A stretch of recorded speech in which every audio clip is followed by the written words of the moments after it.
menundukkan diri kepada hukum Islam yang berdasarkan hukum syariah, hukum ekonomi syariah, hukum Islam. Setiap ada sengketa ekonomi syariah berarti akan menjadi kompetensi pengadilan agama, gitu Pak ya. Di pengadilan agama adalah ganti rugi real.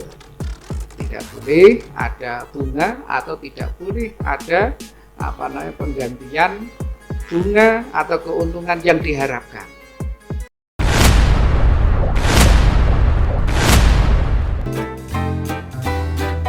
Potas Podcast PTA Semarang. Assalamualaikum warahmatullahi wabarakatuh. Waalaikumsalam. Jumpa kembali dengan Potas Podcast Pengadilan Tinggi Agama Semarang Super. Kali ini kita akan berbincang-bincang mengenai penyelesaian sengketa ekonomi syariah. Dan di sini sudah hadir narasumber kita, Bapak Dr. Hasanuddin SHMH, sebagai Hakim Tinggi Pengadilan Tinggi Agama Semarang yang memang sudah berkompeten dengan ekonomi syariah dan sudah bersertifikat selalu mengadili sengketa ekonomi syariah. Saya sapa dulu. Assalamualaikum Bapak Dokter. Waalaikumsalam warahmatullahi wabarakatuh. Sehat? Alhamdulillah. Alhamdulillahirabbil alamin. 30 menit ke depan kita akan berbincang mengenai penyelesaian sengketa ekonomi syariah, di mana ekonomi syariah merupakan kompetensi pengadilan agama setelah adanya amandemen Undang-Undang Nomor 7 Tahun 89, yaitu Undang-Undang Nomor 3 Tahun 2006, di mana pengadilan agama mempunyai kewenangan terhadap mengadili sengketa ekonomi syariah. Mungkin Bapak di sini bisa menjelaskan terkait dengan ekonomi syariah, sejarahnya mengadili, di mana pengadilan sampai bisa dipercaya untuk menangani sengketa ekonomi syariah. Gimana Bapak? Terima kasih untuk menyampaikan ulang mengenai kewenangan mengadili sengketa ekonomi syariah oleh pengadilan agama. Mungkin berpijak pada Undang-Undang Nomor 7 Tahun 1989 tentang peradilan agama, yang mana pengadilan agama diberikan tugas dan kewenangan memeriksa, memutus, menyelesaikan perkara-perkara di tingkat pertama antara orang-orang yang beragama Islam di bidang perkawinan, kewarisan, wasiat, dan hibah yang dilakukan berdasarkan hukum Islam. Kemudian tadi sudah dikatakan Undang-Undang Nomor 7 Tahun 1989 itu diamandemen mengiringi reformasi di bidang hukum, yaitu dengan dikeluarkannya Undang-Undang Nomor 3 Tahun 2006, yang mana kewenangan pengadilan agama mengalami perluasan dan penambahan yang secara lengkapnya di pasal 49 tersebut dirubah menjadi menyelesaikan perkara-perkara di tingkat pertama antara orang-orang yang beragama Islam di bidang perkawinan, waris, wasiat, hibah, wakaf, zakat, infak, sedekah, dan ekonomi syariah. Perluasan dan penambahan kewenangan ini dalam bidang hukum perkawinan juga ada, yaitu dengan penambahan kewenangan mengenai penetapan permohonan pengangkatan anak. Kemudian di bidang hukum waris juga yang tadinya ada opsi kalau menyelesaikan perkara waris secara Islam di pengadilan agama, kalau menyelesaikan waris yang lainnya di peradilan umum. Opsi itu kemudian sudah dihilangkan bagi pewaris atau almarhum yang beragama Islam, maka sengketa waris yang timbul mengenai harta peninggalannya bisa atau harus diajukan di pengadilan agama. Dan yang terakhir ditambah mengenai penyelesaian sengketa ekonomi syariah. Demikian, ini mungkin ada hubungannya kalau dulu selalu disampaikan mengenai patokan atau kriteria mengenai perkara-perkara di bidang kewenangan peradilan agama itu mengenai asas personalitas keislaman. Sebagaimana kita ketahui tadi, kita baca mengadili di tingkat pertama antara orang-orang yang beragama Islam. Yang menjadi patokan kalau perkara perkawinan, patokannya adalah perkawinan itu dicatat di KUA, Kantor Urusan Agama Kecamatan. Walaupun pada akhirnya salah satu atau kedua pasang suami istri sudah keluar dari agama Islam, tetap penyelesaiannya di KUA. Begitu pula yang saya sampaikan tadi, kriteria waris secara Islam adalah agama si pewaris. Jika almarhum yang menjadi pewaris itu beragama Islam, maka penyelesaian sengketanya di pengadilan agama. Dan yang terakhir mengenai ekonomi syariah, kita ketahui bahwa pelaku ekonomi syariah tentu ada orang per orang, ada badan hukum, orang per orang juga tidak mesti beragama Islam. Maka jika orang per orang yang melakukan transaksi kegiatan ekonomi syariah tadi dianggap menundukkan diri kepada hukum Islam atau hukum ekonomi syariah. Iya. Begitu pula untuk badan hukum yang di sini adalah badan hukum yang melakukan kegiatan ekonominya berdasarkan hukum ekonomi syariah.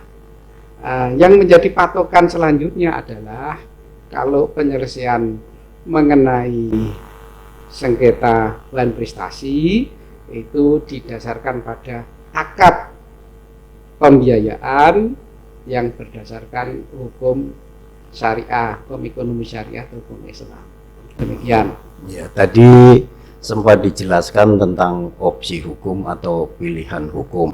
Berarti itu pilihan hukum sudah final, artinya sudah tidak ada opsi lagi. Artinya setiap ada sengketa ekonomi syariah berarti akan menjadi kompetensi pengadilan agama, gitu Pak ya? Ya, demikian. Jadi ketika sudah diundangkan Undang-Undang Nomor 3 Tahun 2006 itu, kemudian keluar lagi berikutnya adalah ada Undang-Undang Nomor 21 Tahun 2008 mengenai perbankan syariah, gitu kan.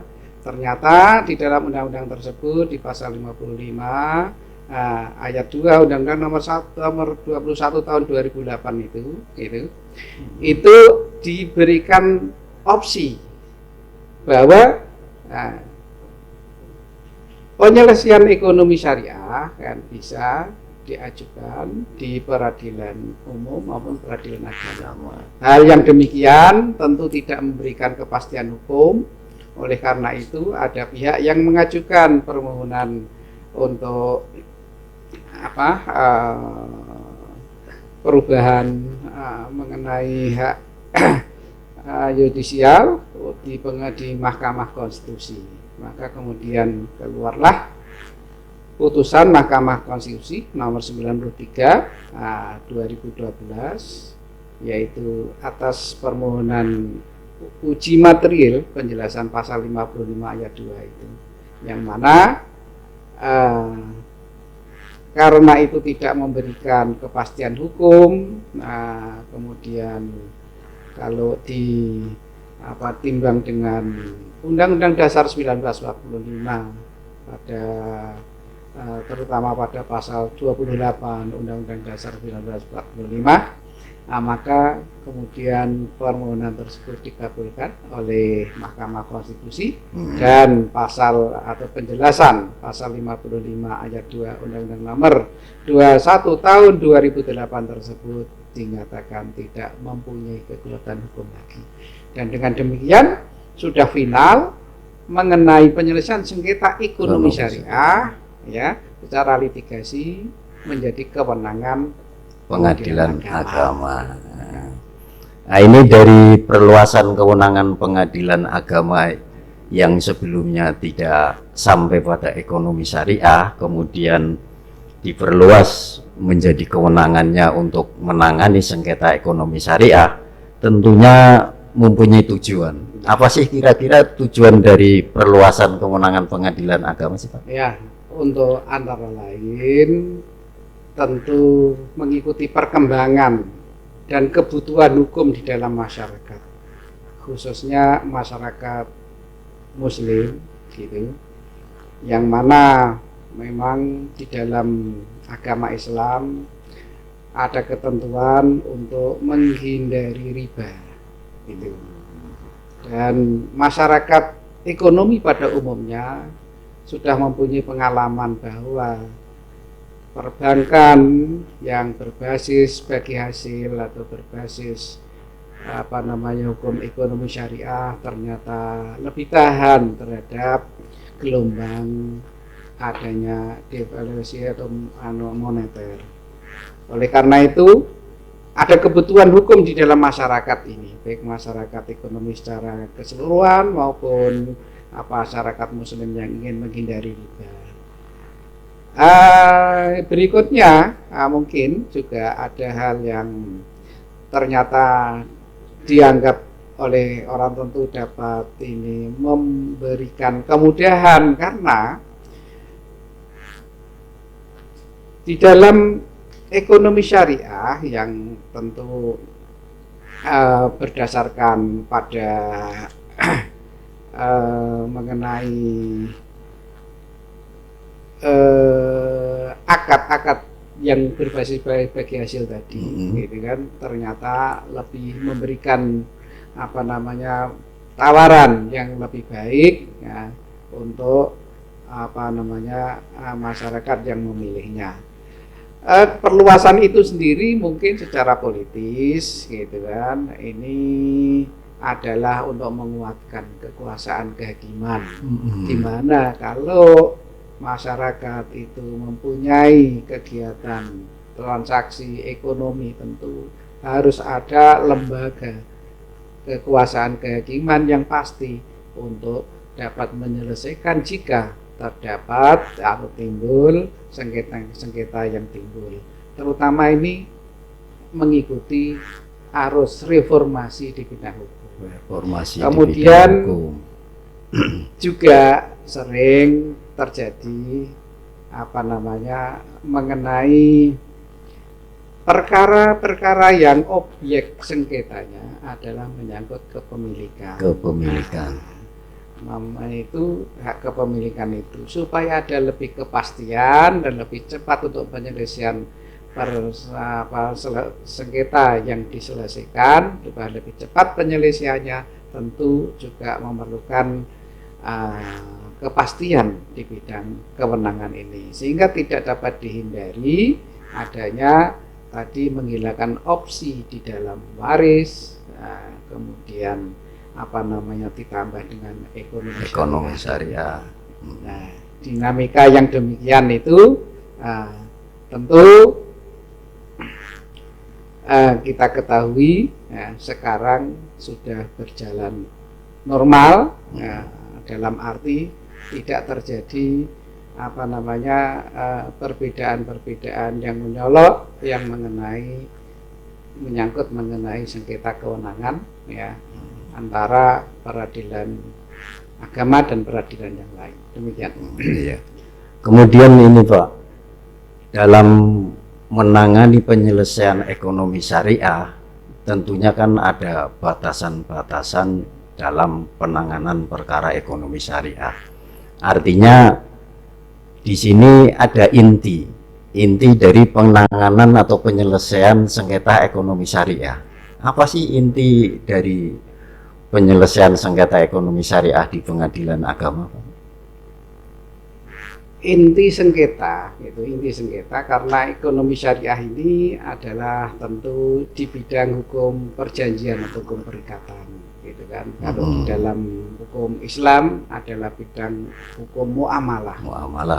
Ya, di dalam bidang hukum muamalah sering terjadi sengketa antara kedua belah pihak, yaitu antara, kalau di dalam istilah yang biasa adalah antara kreditur dan debitur. Kreditur di dalam kegiatan ekonomi syariah ini disebut sebagai pemberi atau penyedia dana pembiayaan, sedangkan debitur ini adalah sebagai nasabah atau pengguna dana pembiayaan.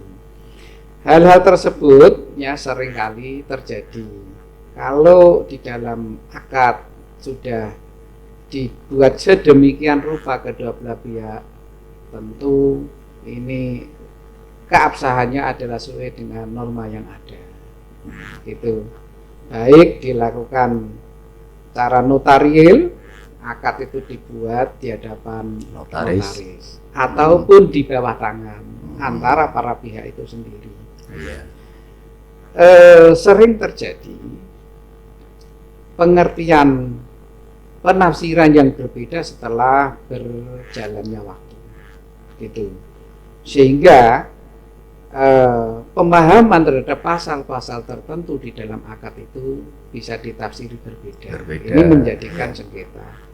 Bisa juga karena perubahan keadaan dari kemampuan daripada debitur, yang mana pada awalnya setelah dia menerima pembiayaan, tentu dia mempunyai kewajiban untuk mengembalikan angsuran sebagaimana yang telah ditentukan di dalam akad pembiayaan. Dan itu sering terjadi keadaan usaha tidak sebagaimana yang dia ajukan di dalam permohonan atau proposalnya dulu, gitu kan. Sehingga terjadilah pembiayaan itu, angsuran itu tidak dapat dibayar. Dan seterusnya, bahkan sering terjadi dari perbedaan itu ternyata ada pihak-pihak yang menyimpang dari norma hukum Islam yang berlaku. Oleh karenanya, inti daripada sengketa ekonomi syariah itu sebetulnya ada dua saja. Yaitu yang menyangkut bahan prestasi, dan yang kedua yang menyangkut perbuatan melawan hukum. Tapi dua-duanya intinya kalau dia menyelesaikannya tidak bisa menyelesaikan secara musyawarah secara internal, secara non litigasi juga tidak bisa, yaitu melalui mediasi atau melalui arbitrasi, tidak bisa, dia tentu berakhir di pengadilan. Gugatan mengenai bahan prestasi ataupun gugatan mengenai perbuatan melawan hukum, pada akhirnya juga yang digugat mengenai ganti rugi, gitu. Berarti dalam menangani penyelesaian perkara ekonomi syariah nggak selalu mesti melalui litigasi, Pak, ya? Artinya penyelesaiannya bisa melalui non litigasi, Pak? Selalu di dalam klausul akad mengenai penyelesaian sengketa yang timbul, itu selalu disebutkan jika terjadi sengketa atau perselisihan antara kedua belah pihak yang bertransaksi atau berakad, akan diselesaikan secara musyawarah mufakat. Kalau tidak bisa, kalau akad-akad yang terdahulu itu selalu disebutkan akan diselesaikan melalui arbitrasi syariah, itu. Baru kemudian jika tidak bisa selesai, maka diselesaikan melalui pengadilan. Nah, klausula-klausula yang demikian itu tentu harus dilakukan terlebih dahulu. Ketika ada bahan prestasi oleh nasabah, tentu pihak penyedia pembiayaan itu senantiasa atau harus menyelesaikan secara musyawarah. Bahkan untuk dapat diajukan gugatan bahan prestasi tentu sudah ada somasi atau sudah ada peringatan dahulu dari pihak penyedia dana gitu. Nah, bagi yang perjanjian atau akad yang ada klausul penyelesaian sengketa nanti di badan arbitrase syariah gitu, itu harus diselesaikan di badan arbitrase syariah sebagaimana disebutkan di dalam akad. Pengadilan agama tidak berwenang kecuali kalau ternyata setelah timbul sengketa dan ternyata tidak memungkinkan oleh kedua belah pihak itu menyelesaikan di badan arbitrase nasional karena mungkin jauhnya atau karena hal-hal yang itu, tentu kedua belah pihak bisa mengubahnya untuk diselesaikan secara litigasi di pengadilan agama. Jadi walaupun ada di situ, tapi kemudian ada adendum atau ada kesepakatan menyusul untuk bisa diselesaikan secara litigasi di pengadilan agama. Ada lagi hal yang kadang-kadang dan banyak itu disebutkan dalam akad itu, kalau timbul sengketa akan diselesaikan melalui pengadilan negeri atau peradilan umum. Nah, karena hal ini ternyata ini adalah tidak sesuai dengan pasal 49 Undang-Undang Nomor 3 Tahun 2006 tadi, tidak sesuai dengan putusan MK tahun 2012 tadi, 1912. Nah, hal ini tentu tidak berlaku karena perjanjian yang bertentangan dengan ketentuan hukum itu tidak mengikat, tidak mengikat. Ya, tetap menjadi kewenangan pengadilan agama. Demikian. Mengenai apa tadi yang ditanyakan, kerugian ya, ganti rugi ya. Ganti rugi. Ya, sebetulnya kalau yang menyangkut mengenai bahan prestasi, gitu kan, ya prestasi itu ya tentu pertama-tama kita kembali lagi hukum positif kita yang mengenai perikatan ini ada di dalam kitab Undang-Undang Hukum Perdata kan gitu ya. Tapi kita ketahui bahwa untuk memenuhi kebutuhan hukum atau menjadi pedoman di dalam menyelenggarakan, melaksanakan dan juga menyelesaikan bidang hukum ekonomi syariah ini, Mahkamah Agung telah mengeluarkan peraturan Mahkamah Agung itu mengenai kompilasi hukum ekonomi syariah.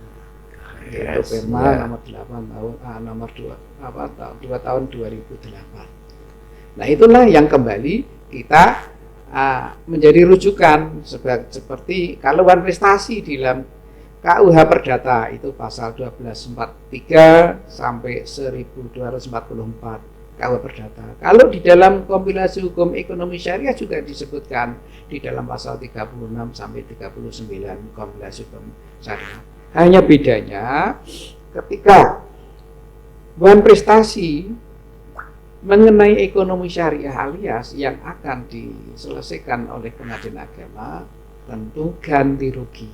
Ganti rugi yang ada yang boleh di pengadilan agama adalah ganti rugi real.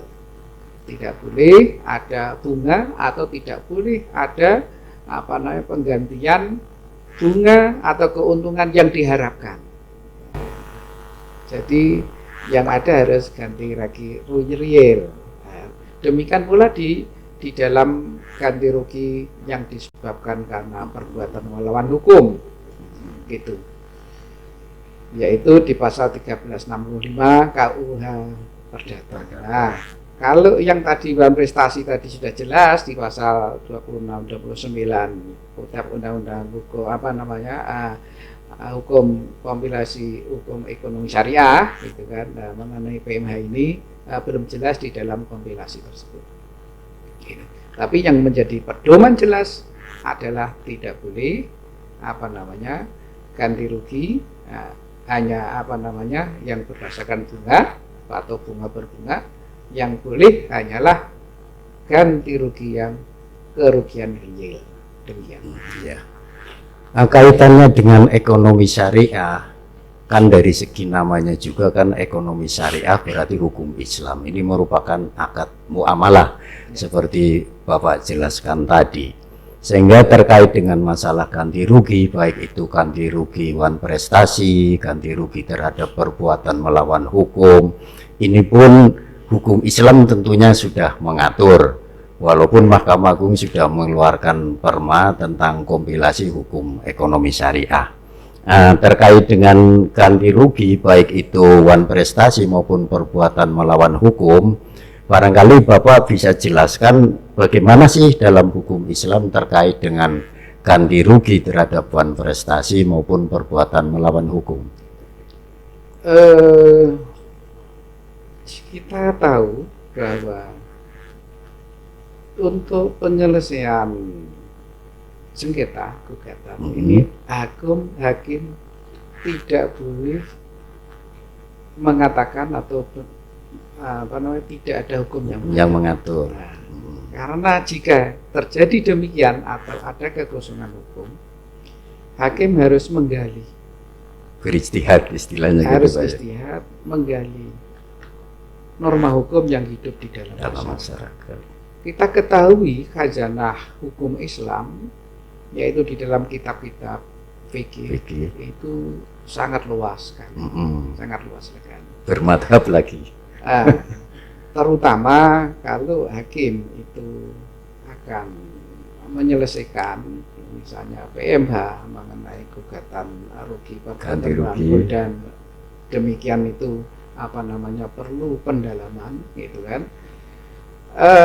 Maka tentu ada metode-metode istihad, misalnya dengan teori maslahah, musalah, maqasid syariah, ganti rugi yang berkaitan dengan harta, gitu kan, atau jawabir al-maliyah seperti perampasan, kemudian perusakan, kemudian penguasaan tanpa dasar hukum gitu kan. Nah, itu sudah banyak dibahas di dalam kitab-kitab terdahulu gitu. Nah, kasus perampasan, penguasaan barang orang lain dan dengan cara melawan hukum ini misalnya saja itu menimbulkan ganti rugi yang harus digantinya apa, dihitung berdasarkan kesepakatan kan, dihitung kerugian kamu berapa, ya lawannya oh ya saya setuju, nah itu selesailah. Di dalam memutus itu berdasarkan kesepakatan kedua belah pihak. Kalau tidak ada sepakat, tentu kerugiannya berapa, dan tentu harus ada upaya-upaya agar supaya hakim mempunyai alasan ketika atau mempertimbangkan besarnya ganti rugi itu. Nah itu istihad gitu. Tetapi di dalam kompilasi hukum ekonomi syariah gitu kan, nah itu sebetulnya sudah ada rambu-rambunya mengenai prestasi atau citra janji yang di dalam tadi saya sebutkan pasal 36 dan sampai 39 kompilasi hukum ekonomi syariah. Itu di bagian sanksinya tentu dipertimbangkan kalau ini tidak dilaksanakan, ini ada citra janji tetapi dia berdalih ini keadaan memaksa, ini keadaan karena ada bencana dan lain sebagainya. Risiko yang demikian juga sudah dipertimbangkan di dalam kompilasi hukum Islam. Nah, yang berikutnya juga di dalam perbuatan melawan hukum juga demikian. Nah, menurut ini kalau di dalam ekonomi syariah itu kan senantiasa dikeluarkan atau dipedomani fatwa Dewan Dewan Syariah Syariah Nasional dari Majelis Ulama Indonesia. Itu ya. Nah, itu ya mengenai yang disebutkan mengenai ganti rugi ini, gitu kan. Tentu kalau itu bahan prestasi, tentu pokok kerugian atau misalnya ini pinjaman atau misalnya ini pembiayaan itu pokoknya kan ada. Tapi kalau apa namanya nilai tambah itu bagaimana? Itu ada di dalam ketentuan DSN tadi. Antara lain misalnya di dalam DSN nomor 43 tahun 2004 memberi ketentuan mengenai takwid atau ya mengenai ganti rugi. Ganti rugi hanya dapat dibebankan kepada orang dengan sengaja atau tidak melanggar ketentuan akad sehingga merugikan orang lain. Ketentuan yang kedua dapat dikenakan terhadap kerugian yang real, itu kan. Nah, kemudian yang ketiga, real itu adalah ongkos yang nyata untuk penagihan juga termasuk dapat dibayarkan, termasuk diantaranya nilai kerugian real atau real loss yang pasti atau fixed cost itu di dalam akad, sehingga tidak termasuk, seharusnya saya dari krediturnya itu mendapatkan sekian karena yang demikian itu belum real, dan seterusnya itu sudah diatur sedemikian rupa dan oleh hakim, oleh pengadilan agama selalu dipedomani ketika menetapkan si tergugat telah melakukan bahan prestasi terhadap akad nomor sekian gitu kan, dan menimbulkan kerugian sekian itu sudah dipertimbangkan betul sesuai dengan hukum material yang antara lain sebagaimana tadi difatwakan di dalam DSN Majelis Ulama Indonesia. Itu kira-kira begitu, Mas. Ya. Tadi dijelaskan mengenai inti dari penyelesaian ekonomi syariah. Di sana ada dua, yaitu ganti rugi terhadap wan prestasi dan yang kedua ganti rugi terhadap perbuatan melawan hukum. Ya, ini barangkali mungkin bisa dijelaskan apa sih bedanya dengan wan prestasi dan PMH atau perbuatan melawan hukum. Ini yang terakhir aja gitu ya, terakhir. Tapi kan ini garis besarnya saja. Boleh. Supaya mudah. Iya. Bedanya bahan prestasi sama PMH. Nah, bahan prestasi itu sumber hukumnya tentu akad. Bahan prestasi akad atau perjanjian ya.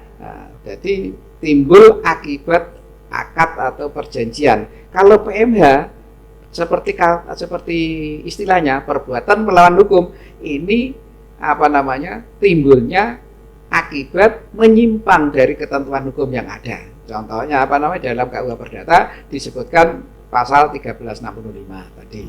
Kemudian yang mengenai hak, kalau mengenai bahan prestasi itu menimbulkan hak untuk menuntut ganti rugi, tetapi ini membutuhkan peringatan dulu ya, tadi saya sampaikan, yaitu somasi atau peringatan. Sedangkan kalau PMH hak menuntut ganti rugi ini tidak perlu somasi. Ya begitu memang dilanggar haknya atau ketentuannya tidak sesuai hukum gitu kan, menimbulkan kerugian, mesti dia mengajukan gugatan ganti rugi.